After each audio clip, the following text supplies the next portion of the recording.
Hello children, today in this very class we are going to start a new chapter, that is ratio and proportion. Well, before proceeding into exercise, let us first get an idea of what a ratio is and what a proportion is. Okay, what does the very term ratio and what does the very term proportion refer to? Okay, so when you say ratio, okay,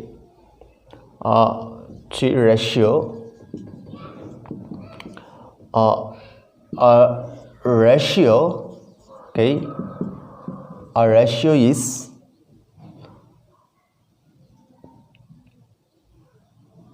comparison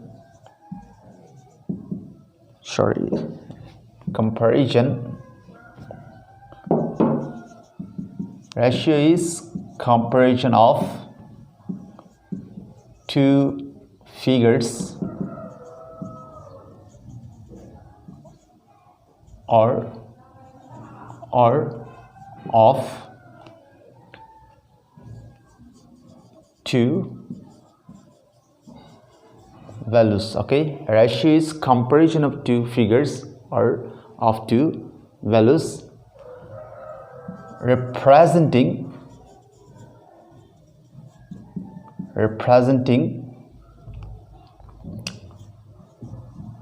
same quantity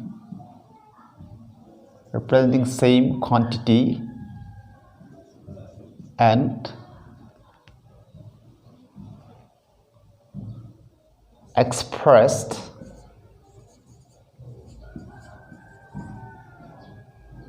in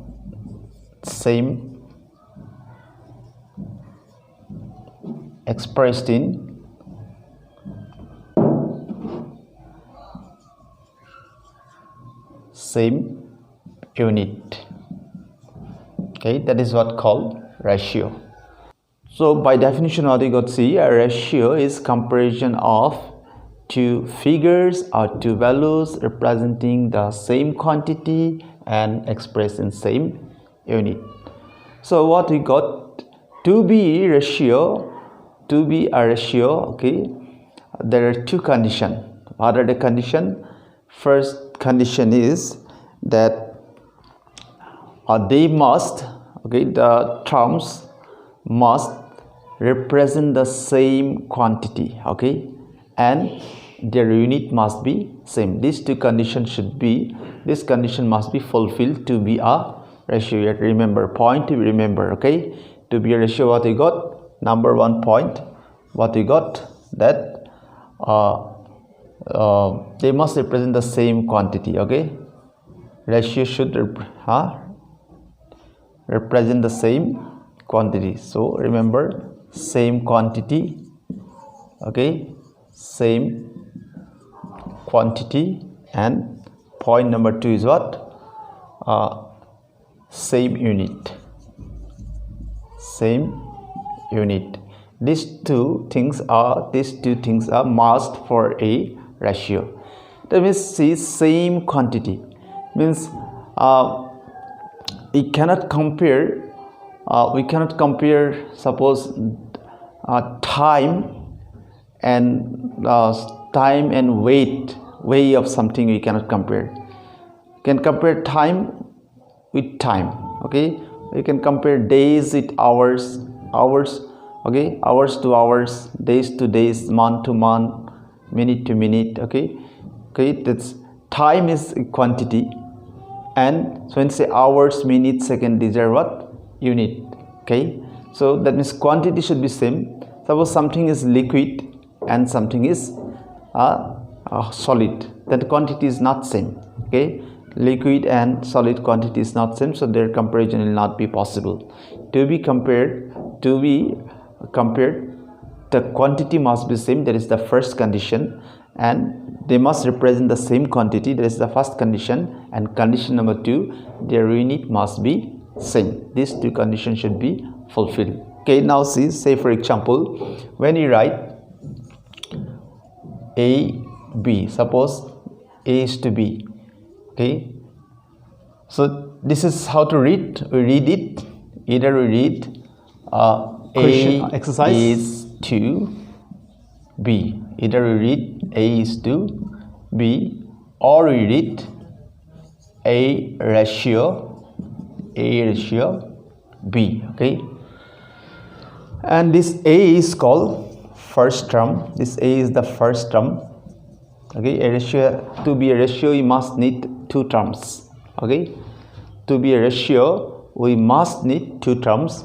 So this is the first term, A is the first term, and this B is the second term. Okay, and this first term is called antecedent. What do you call it? We call it antecedent. And the second term is called consequent. Okay, this second term is called consequent. This point should be remembered. The first term, A is to be a ratio, you need two terms, and both the terms must represent. See what now, whatever we learn about ratios, we have learned that to be a ratio, to form a ratio, we need two terms, and both the terms must represent the same quantity and their unit must be same. Okay, I repeat, to be to form a ratio or to compare. Okay, in order to compare, we need at least two terms. Okay, we need two terms, and these two terms, okay, must represent the same quantity and their unit must be same. These are the three conditions. And in a ratio, this first term is called antecedent and the second term is called consequent. Okay, well, now we have got the concept of ratio. Now let us learn what is a proportion. Okay, now proportion, when two ratios are equal. Okay, when two ratios are equal, then they are said to be in a proportion. Okay, when two ratios are equal, and two ratios are equal, okay, they are said to be in proportion. They are said to be in proportion. Okay, so what we've learned, two ratios, that means unlike a ratio, in proportion, a proportion has four terms. We learned that a ratio has two terms. To be a ratio you need two terms, but unlike a ratio, okay, to be a proportion you need four terms. Okay, say if A is to B equal C is to D, then they are said to be in proportion. Then how do we write proportion? We write like this: A is to B, okay, proportional to C is to D. This is the way to write: A is to B proportional to C is to D. And how to read? We have to read A is to B, okay, is proportional. We read A is to B, A is to B, is to B, A is to B is proportional,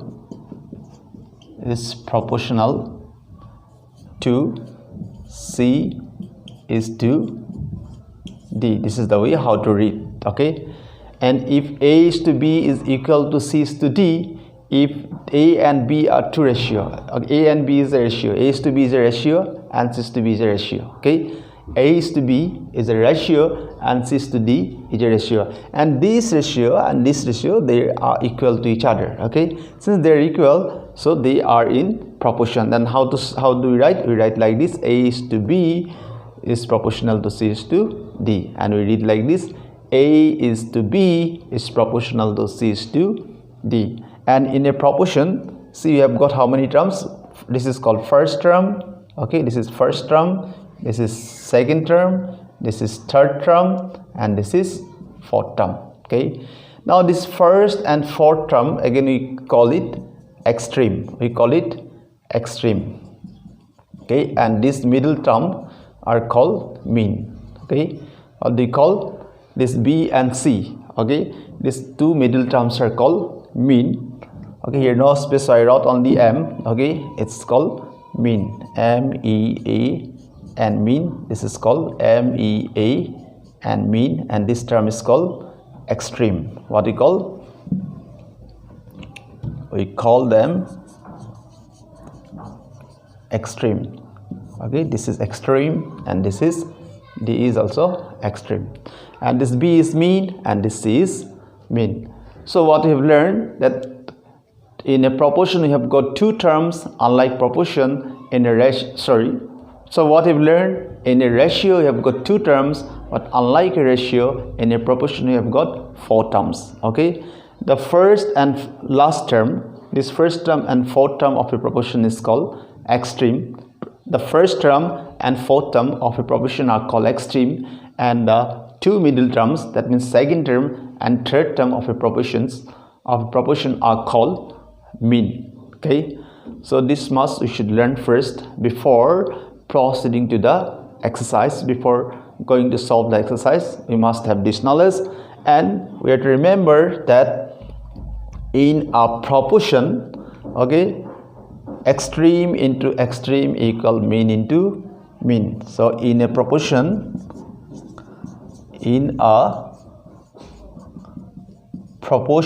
okay, extreme into extreme is always equal to mean into mean, mean into mean. This is the point to remember. In a proportion, extreme into extreme is always equal to mean into mean. If extreme into extreme, if the first term into fourth term, first term into fourth term is always equal to second term and third term. If this condition does not fulfill, then it is not a proportion. To be a proportion, the extreme into extreme must be equal to mean into mean. That is why extreme into extreme equal mean into mean, or you can say first term, okay, first term into fourth term. Okay, first term into fourth term is always equal to second term into third term. Then and there only it will be a proportion. If this condition is not fulfilled, if the first term into fourth term is not equal to second term into third term, then it's not a proportional, or the ratios are not proportional. Okay. Well, then let us proceed to the exercise. Okay. So our first question, we got 24:84. Find the ratio of 24:84. Okay. So 20 solution. Okay. Solution 24:84 equal 24/84. 2 times 12 is 24. 2 times 24 is 48. Again by 2 times 12 is 24. 2 times 6 is 12. Again 2 times 3 is 6. 2 times 6 is 12. Again 3 times 1 is 3. 3 times 2 is 6. So we got 1/2 equal 1:2. So this is the ratio of 24:84. Okay. Therefore, ratio of 24:84 is 1:2. And you should remember that ratio is always written in simplest term. Okay, the ratio is always written in the lowest term or simplest term. Okay, so we've got the first question. Now question number B, 200 gram to 4 kg. Okay, solution. Now see, here our first term given 200 gram, second term given 4 kg. Okay, in the first term the unit is gram, in the second term unit is kilogram. So in that case we cannot find the ratio. We know that in order to find the ratio, that unit must be same. So either we'll bring both the term into kilogram, or we'll bring both the term into gram. We know kilogram is a larger unit. Okay, So if you turn into gram, it will be easy for us.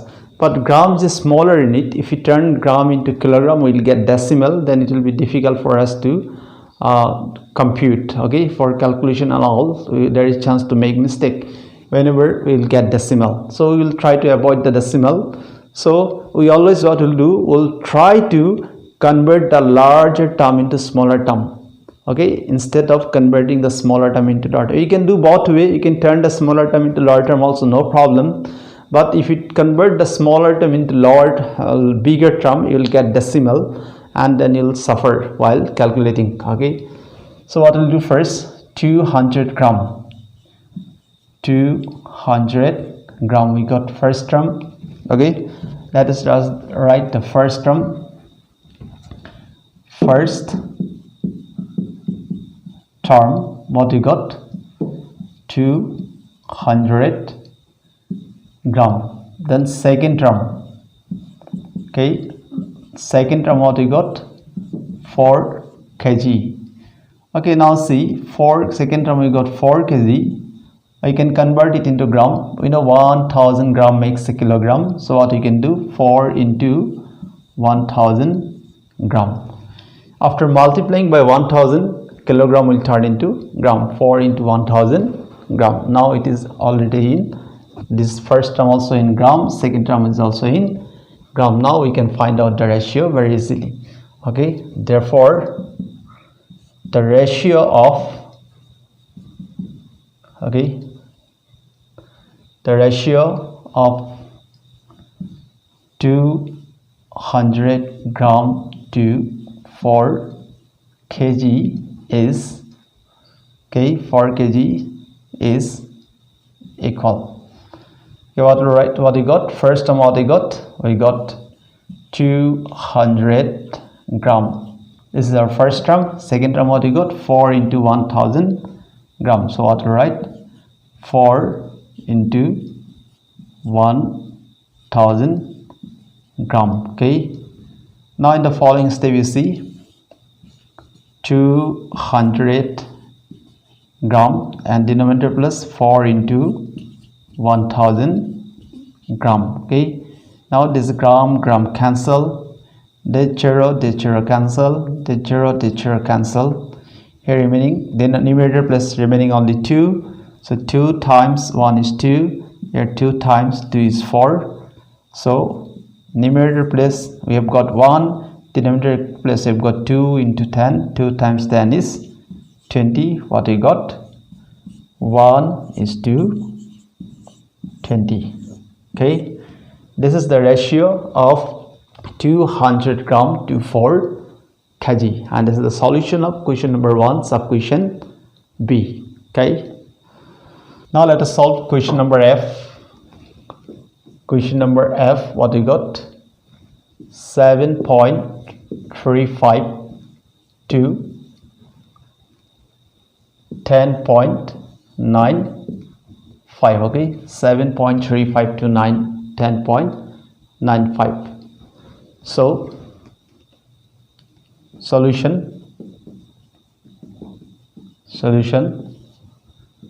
7.35 is to 10.95 equal 7.35 divided by 10.95. okay, so in the following step, since here 7.35 decimal, here also decimal is there, we'll remove the decimal.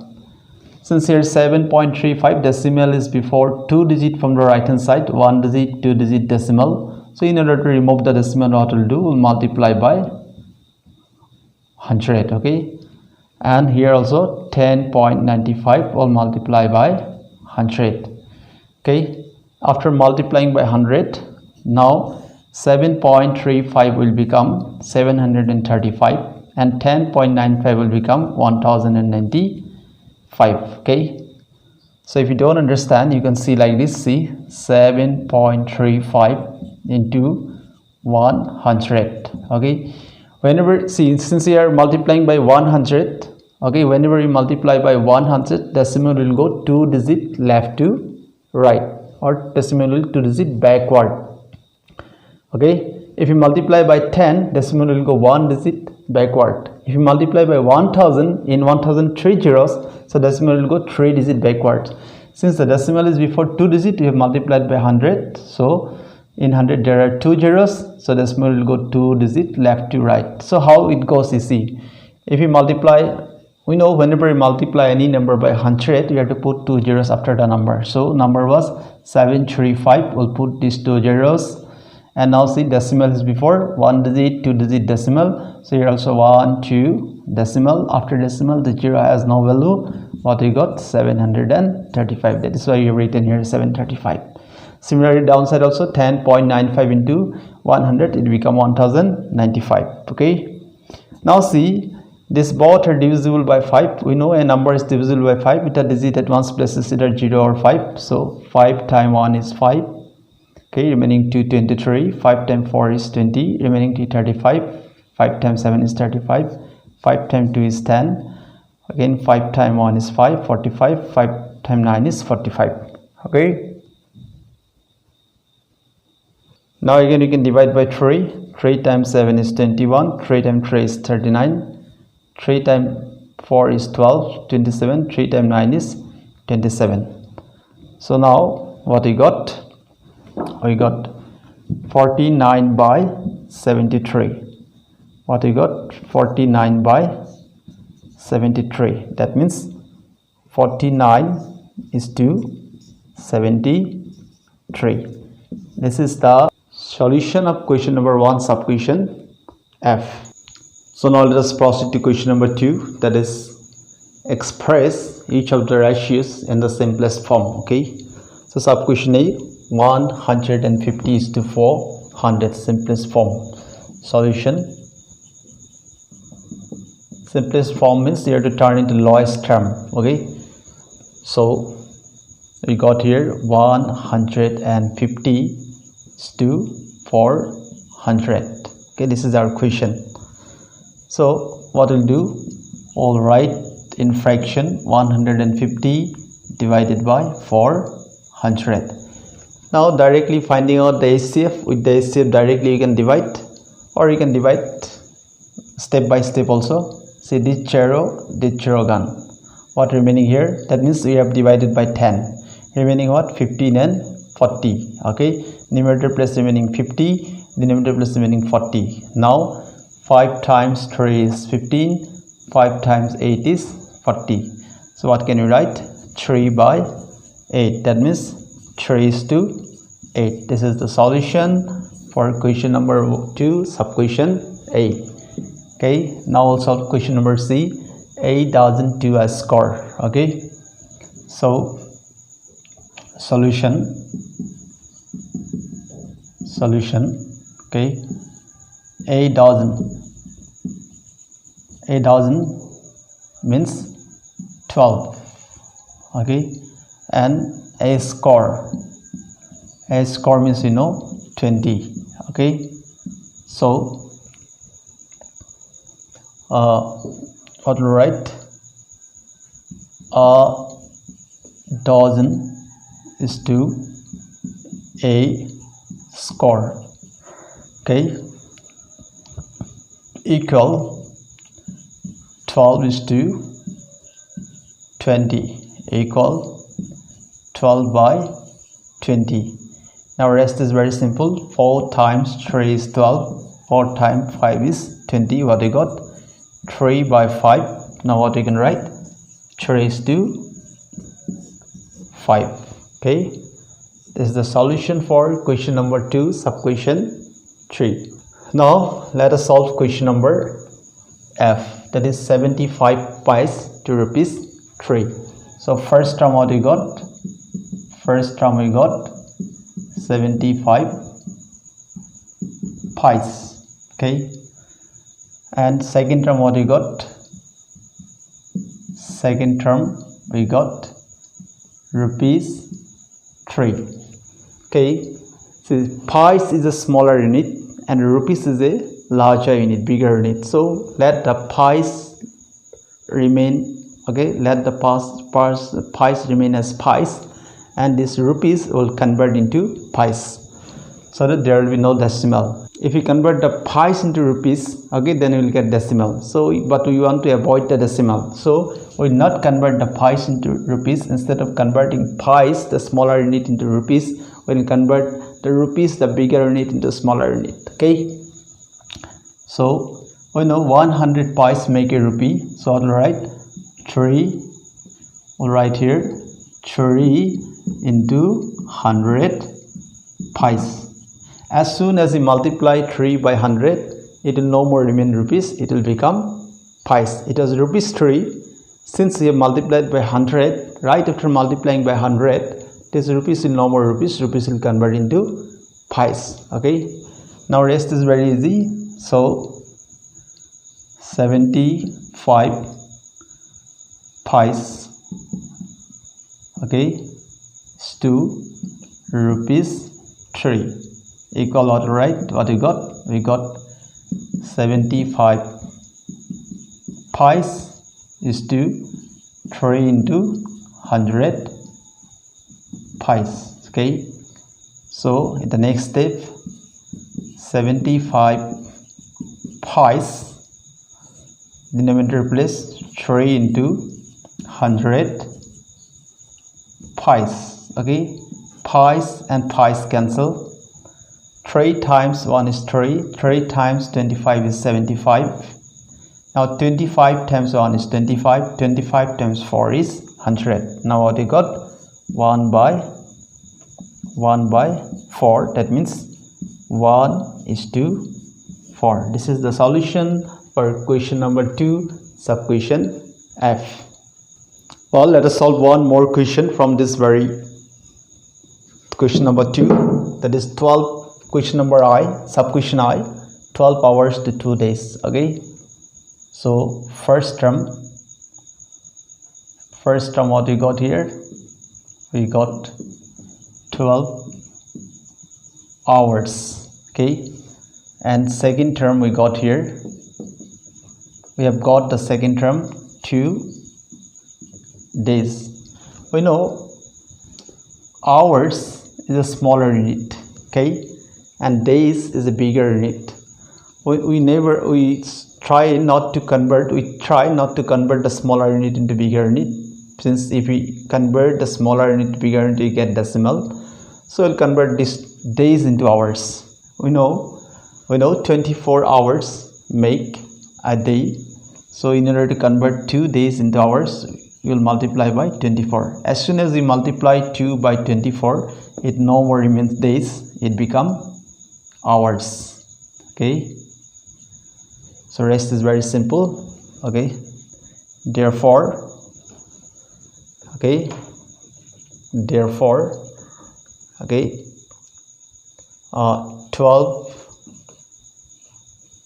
hours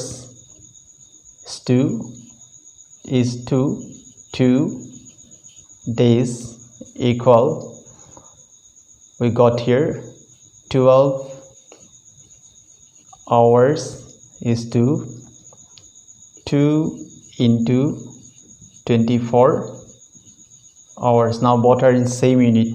Remember, to find the ratio or to turn into smallest term, the ratios must have, the unit must be same. So here also hours, here also hours. Okay, now in the next step, numerator place, antecedent will go numerator place, that is 12 hours, and this consequent will come into denominator place. Okay, so 2 into 24 hours.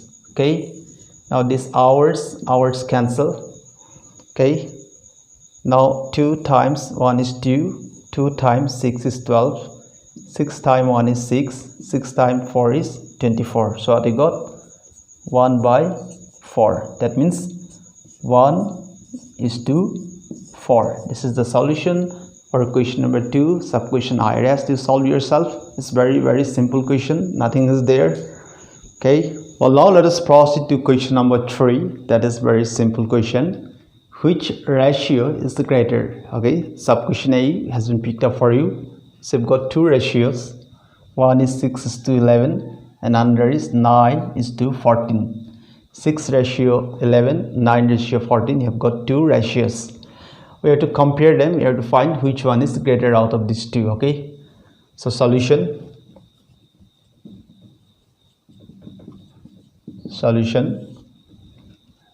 first we got 6:11. Okay,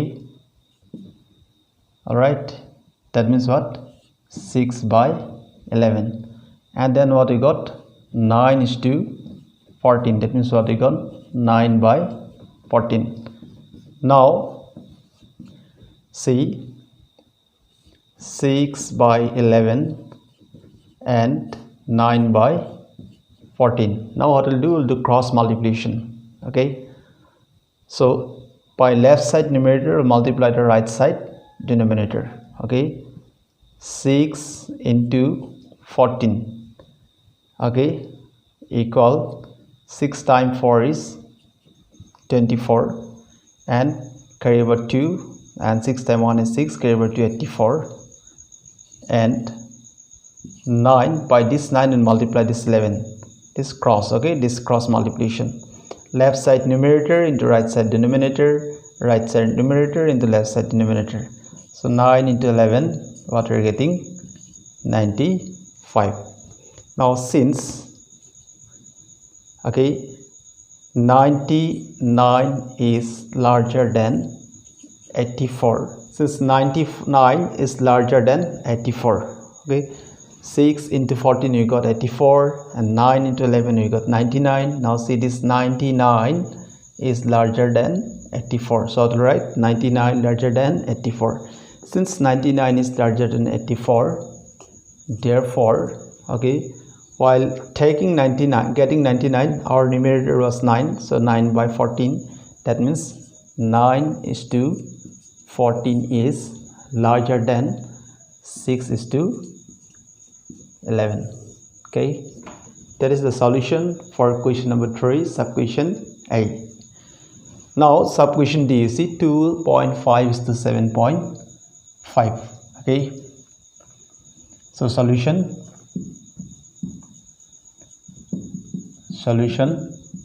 same we all do.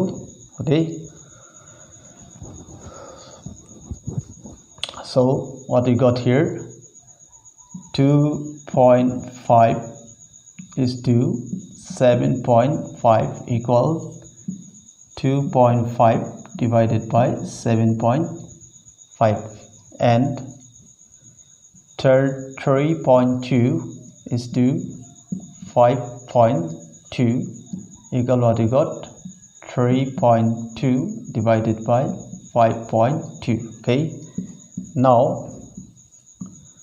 see,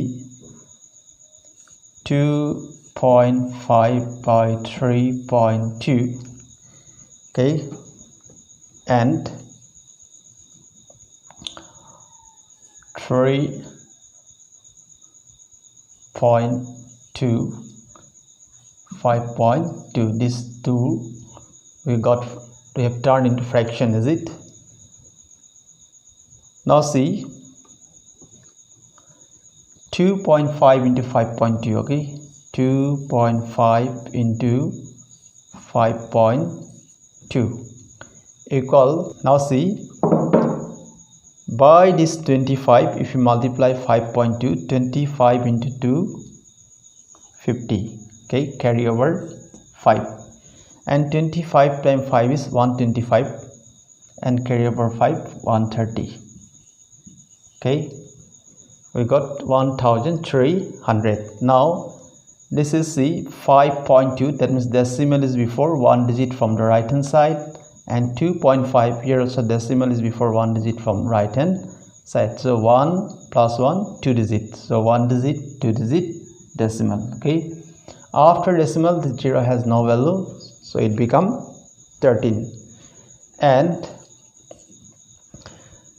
so what you've done here, left side numerator into right side denominator you have multiplied. So here also we'll do the same, left side right side numerator, okay, into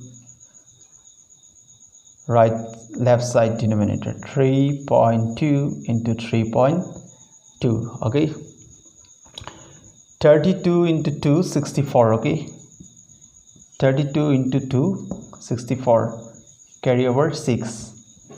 32 into 3, 96. Okay, 96 plus 6, 102. We got 1024.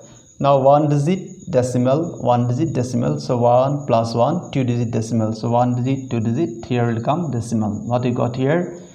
10.24. Now see, since 13 is larger than 10.24, therefore while getting 13, our numerator was 2.5 and 2.5 is here, so 2.5 by 3.2, that means 2.5 is to 3.2 is larger than 3.2 is to 5.2. Are you getting me? This is the solution for question number 3, sub-question. Okay, rest you proceed yourself. If there is any doubt, any query, any problem, okay, you can contact us, you can approach us. Okay, so we are ready to help you. Well, children, with this very question, we'll wind up this very class. I'll meet again tomorrow with the next question, the rest of the question. Till then, stay safe. Bye bye.